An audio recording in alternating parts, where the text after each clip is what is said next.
नमस्कार दोस्तों, स्वागत है आप सभी का आपके अपने YouTube channel all exam guide गुरु पर। दोस्तों, इस वीडियो में आप देख रहे हैं जीके का प्रैक्टिस सेट पेपर। एग्जाम में पूछे गए most important latest exam pattern पर जो भी प्रश्न पूछे जा रहे हैं उन्हीं प्रश्नों से बनाया गया ये क्वेश्चन सेट पेपर है। आप चेक करिए, अगर आपने जीके पढ़ रखी है तो आपसे कितने क्वेश्चन बनते हैं। वीडियो फ्री है, पूरा देखिएगा। अच्छा लगे तो लाइक करिएगा। चैनल पर नए हैं तो चैनल सब्सक्राइब करके बेल आइकन ऑन कर लीजिएगा, जिससे नेक्स्ट वीडियो भी आपको मिल सके। तो चलिए शुरू करते हैं वीडियो। सबसे पहला प्रश्न ये रहा स्क्रीन पर। क्वेश्चन नंबर 1 आपसे पूछा गया है, प्रथम तमिल संगम की स्थापना किसके द्वारा की गई थी। प्रथम तमिल संगम की स्थापना किसके द्वारा की गई थी? तो मुनि अगस्त्य के द्वारा। ऑप्शन नंबर डी यहां पर सही उत्तर हो जाएगा। प्रथम तमिल संगम की स्थापना किसके द्वारा की गई थी? तो अगस्त्य मुनि के द्वारा प्रथम तमिल संगम की स्थापना की गई थी। नेक्स्ट क्वेश्चन देखते हैं। अगला प्रश्न क्या है? सकाई सेमांग आदिवासी लोग कहां पर रहते हैं, कहां पर पाए जाते हैं? राइट आंसर क्या हो जाएगा? सकाई सेमांग आदिवासी लोग कहां पर पाए जाते हैं, कहां पर रहते हैं? तो ये रहते हैं मलेशिया के जंगलों में। ऑप्शन नंबर बी इस प्रश्न के लिए सही उत्तर हो जाएगा। अगला प्रश्न देखते हैं। अंग्रेजों ने भारत में अपनी प्रथम फैक्ट्री कहां पर स्थापित की थी? अंग्रेजों ने भारत में अपनी प्रथम फैक्ट्री कहां पर स्थापित की थी? तो अंग्रेजों ने सूरत में भारत में अपनी पहली फैक्ट्री स्थापित की थी। सूरत इस प्रश्न के लिए सही उत्तर हो जाएगा। नेक्स्ट क्वेश्चन देखते हैं। निम्नांकित में से किसकी तुलना मैकियावेली के प्रिंस से की जा सकती है? निम्नांकित में से किसकी तुलना मैकियावेली के प्रिंस से की जा सकती है? तो कौटिल्य के अर्थशास्त्र की तुलना। ऑप्शन नंबर बी यहां पर सही उत्तर हो जाएगा। कौटिल्य के अर्थशास्त्र की तुलना मैकियावेली के प्रिंस से की जा सकती है। ऑप्शन नंबर बी यहां पर सही उत्तर हो जाएगा, राइट आंसर है। नेक्स्ट क्वेश्चन देखते हैं। अगला प्रश्न क्या है? भारत में अनुसूचित जातियों का सर्वोच्च प्रतिशत निम्न में से किस राज्य में है? भारत में अनुसूचित जातियों का सर्वोच्च प्रतिशत इनमें से किस राज्य में है? तो पंजाब राज्य इस प्रश्न के लिए सही उत्तर हो जाएगा। भारत में अनुसूचित जातियों का सर्वोच्च प्रतिशत जो है पंजाब राज्य में है। ऑप्शन नंबर ए यहां सही उत्तर हो जाएगा। अगला प्रश्न देखते हैं। पंजाब में अमृतसर नगर को किसने स्थापित किया था? क्या उत्तर होगा? पंजाब में अमृतसर नगर को किसने स्थापित किया था? तो राइट आंसर हो जाएगा गुरु रामदास जी ने पंजाब में अमृतसर नगर को स्थापित किया था। नेक्स्ट क्वेश्चन देखते हैं। प्रश्न है आपके सामने। प्रकाश की गति से जाने पर चंद्रमा पर लगभग कितने समय में पहुंचा जा सकता है? तो प्रकाश की गति से जाने पर चंद्रमा में लगभग 1.3 सेकंड में पहुंचा जा सकता है। ऑप्शन नंबर ए यहां पर सही उत्तर हो जाएगा। राइट आंसर है 1.3 सेकंड। नेक्स्ट क्वेश्चन देखते हैं। अगला प्रश्न। भारत में प्रथम रेल लाइन का निर्माण किन दो शहरों के बीच में हुआ था? भारत में प्रथम रेल लाइन का निर्माण किन दो शहरों के बीच में हुआ था? तो मुंबई और ठाणे के बीच में भारत में सबसे पहले रेल निर्माण हुआ था लाइन का। ऑप्शन नंबर बी यहां पर मुंबई और ठाणे के बीच प्रश्न का सही उत्तर हो जाएगा। अगला प्रश्न है।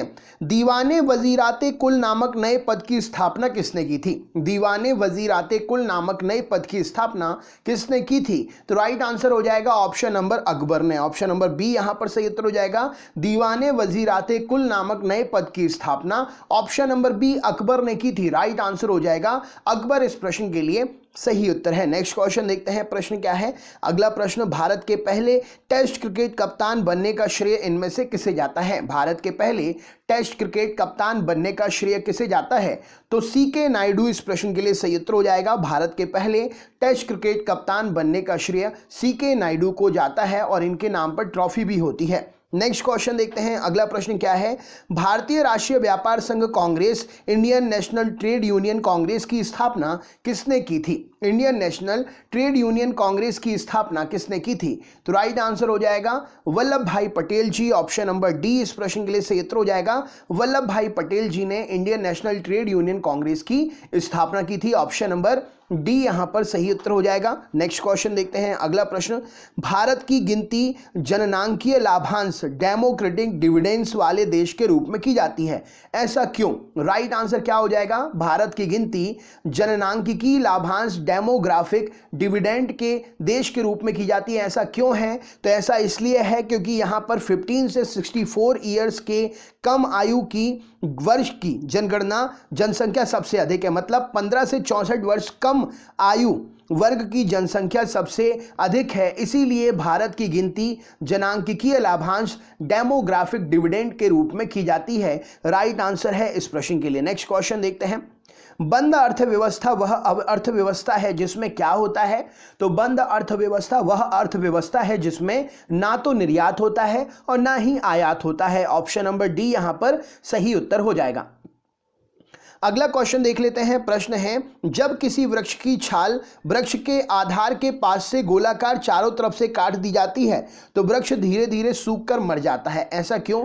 तो मान के चलिए ये वृक्ष है, आपने नीचे की इतनी छाल गोलाकार चारों तरफ से काट दी तो वृक्ष कुछ समय के बाद सूख कर मर जाता है। क्यों?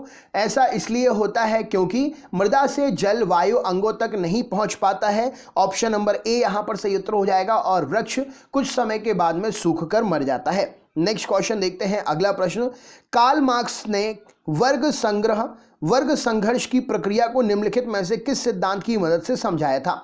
कार्ल मार्क्स ने वर्गों के संघर्ष की प्रक्रिया को किस सिद्धांत से समझाया था? तो द्वंद्वात्मक भौतिकवाद के संघर्ष से समझाया था कार्ल मार्क्स ने। यहाँ पर वर्ग समाज से संबंधित है और इसको द्वंद्वात्मक भौतिकवाद के सिद्धांत से समझाया था। नेक्स्ट क्वेश्चन देखते हैं क्या पूछा गया है। एक नाभिकीय रिएक्टर में भारी जल का काम क्या होता है? एक नाभिकीय रिएक्टर में भारी जल का काम क्या होता है? तो एक नाभिकीय रिएक्टर में भारी जल का काम न्यूट्रॉन की गति को कम करना होता है। ऑप्शन नंबर ए यहां पर सही उत्तर हो जाएगा। नेक्स्ट क्वेश्चन देखते हैं। भारत की संचित निधि से निधि निकालने के लिए निम्नलिखित में से किसका अनुमोदन अनिवार्य है? भारत की संचित निधि से अगर आप निधि निकालना चाहते हैं तो किसका अनुमोदन अनिवार्य है? तो भारत की संसद का अनुमोदन अनिवार्य है। ऑप्शन नंबर बी यहां पर सही उत्तर हो जाएगा। नेक्स्ट क्वेश्चन, यदि वार्षिक संघीय बजट लोकसभा द्वारा पारित नहीं होता तो क्या होगा? तो यदि वार्षिक संघीय बजट लोकसभा द्वारा पारित नहीं होता है तो प्रधानमंत्री अपनी मंत्रिपरिषद का त्यागपत्र पेश कर देता है। ऑप्शन नंबर डी यहां पर सही उत्तर हो जाएगा, राइट आंसर है। नेक्स्ट क्वेश्चन देखते हैं। अगला प्रश्न क्या है।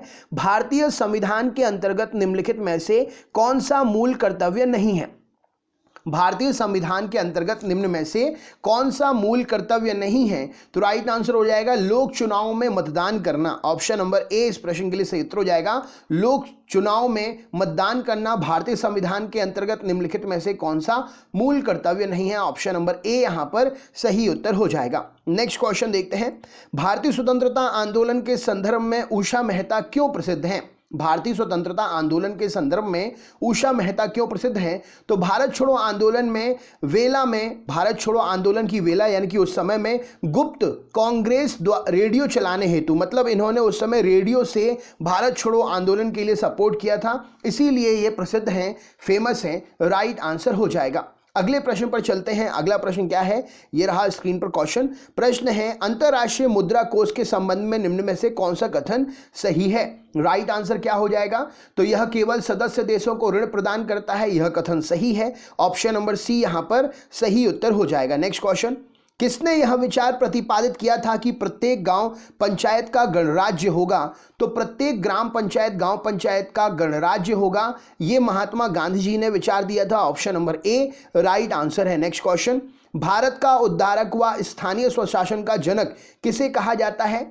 तो भारत का उद्धारक और स्थानीय स्वशासन का जनक, भारत का उद्धारक और स्थानीय स्वशासन का जनक लॉर्ड रिपन को कहा जाता है। ऑप्शन नंबर सी सही उत्तर हो जाएगा।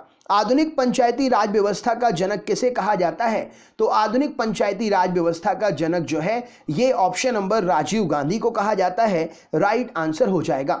नेक्स्ट क्वेश्चन देखते हैं। अगला प्रश्न क्या है? किसने पंचायती राज को आधुनिक लोकतंत्र की पाठशाला कहा था? तो पंचायती राज को आधुनिक लोकतंत्र की पाठशाला जवाहरलाल नेहरू जी ने कहा था। ऑप्शन नंबर सी यहां पर सही उत्तर हो जाएगा।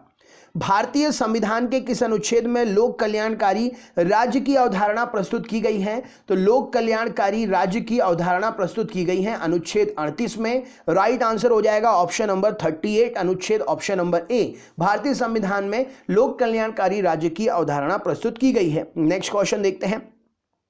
74वें संविधान संशोधन के अनुसार संविधान में स्थानीय शहरी निकाय के प्रशासन के लिए कौन सी अनुसूची जोड़ी गई? तो 74वें संविधान संशोधन के अनुसार संविधान में स्थानीय शहरी निकाय के प्रशासन के लिए जो अनुसूची जोड़ी गई उसका नाम है ऑप्शन नंबर 12वीं अनुसूची। राइट आंसर है। नेक्स्ट क्वेश्चन देखते हैं। अगला प्रश्न, भारतीय संविधान के किस भाग के अनुसार पंचायती राज प्रारंभ किया गया था? तो भारतीय संविधान के भाग चतुर्थ की, ऑप्शन नंबर भारतीय संविधान के किस भाग के अनुसार? तो चतुर्थ भाग के अनुसार पंचायती राज आरंभ किया गया था? राइट आंसर हो जाएगा। नेक्स्ट क्वेश्चन देखते हैं। अगला प्रश्न, किस वर्ष भारत में मद्रास कॉरपोरेशन की स्थापना से स्थानीय स्वशासन का प्रादुर्भाव हुआ?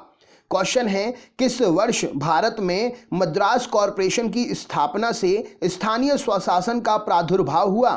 तो यहां पर सही उत्तर हो जाएगा option number 1687 1687। Option number B यहां पर सही उत्तर हो जाएगा। अगला प्रश्न है, पंचायती राज संस्थाएं अपनी निधि हेतु किस पर निर्भर होती हैं? तो पंचायती राज संस्थाएं अपनी निधि के लिए सरकारी अनुदान पर निर्भर होती हैं। ऑप्शन नंबर बी यहां पर सही उत्तर हो जाएगा। तो दोस्तों ये था जीके का प्रैक्टिस सेट पेपर। वीडियो अगर अच्छा लगा हो तो लाइक करिएगा, चैनल पर अगर नए हैं तो चैनल सब्सक्राइब कर लीजिएगा, बेल आइकन ऑन कर लीजिएगा जिससे रोज के वीडियोस आपको मिल सके, क्योंकि हम per day 3 test video upload करते हैं। आप अपने दोस्तों को भी लिंक शेयर कर सकते हैं, फ्री वीडियो है, आपके दोस्त जरूर देखेंगे।